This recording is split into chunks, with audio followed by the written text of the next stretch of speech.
एकता और समझदारी। ऊंचे आकाश में सफेद कबूतरों की एक टोली उड़कर जा रही थी। बहुत दूर जाना था उन्हें। लंबा रास्ता था। सुबह से उड़ते उड़ते थकान होने लगी थी। सूरज तेजी से चमक रहा था। कबूतरों को भूख लगने लगी थी। तभी उन्होंने देखा कि नीचे जमीन पर चावल के बहुत से दाने पड़े थे। कबूतरों ने एक दूसरे से कहा, चलो भाई, थोड़ी देर रुककर कुछ खा लिया जाए, फिर आगे जाएंगे। एक बुजुर्ग कबूतर ने चारों ओर देखा।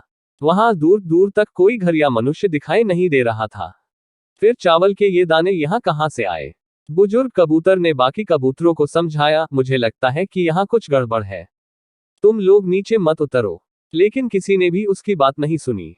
सभी कबूतर तेजी से उतरे, दाना चुगने लगे। इतने बढ़िया दाने बहुत दिनों के बाद खाने को मिले थे। वे बहुत खुश थे। जब सभी ने भरपेट खा लिया तो बोले, चलो भाई, अब आगे चला जाए। लेकिन ये क्या? जब उन्होंने उड़ने की कोशिश की तो उड़ ही नहीं पाए। दोनों के साथ साथ वहां एक चिड़ीमार का जाल भी था, जिसमें उनके पांव फंस गए थे। उन्हें अपनी गलती पर पछतावा हुआ।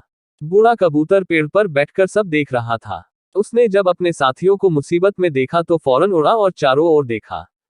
दूर उसे चिड़ीमार आता दिखाई दिया। वह फौरन लौटा और अपने साथियों को बताया। सब वहां से निकलने का उपाय सोचने लगे। तब बूढ़े कबूतर ने कहा, दोस्तों, एकता में बड़ी शक्ति होती है। सब एक साथ उड़ोगे तो जाल तुम्हें रोक नहीं पाएगा। उसने गिना, 1 2 3, उड़ो। सारे कबूतरों ने एक साथ जोर लगाया और जाल उनके साथ उठने लगा।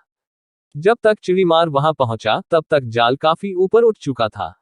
वह देखता ही रह गया और कबूतर जाल लेकर उड़ गए। बूढ़ा कबूतर सबसे आगे उड़ रहा था। काफी देर उड़ने के बाद वे नीचे उतरे। वहां कबूतरों के दोस्त चूहे रहते थे। चूहों ने अपने तेज दांतों से जाल काट दिया। इस तरह बूढ़े कबूतर की समझदारी और साथ मिलकर काम करने से सभी कबूतर बच गए।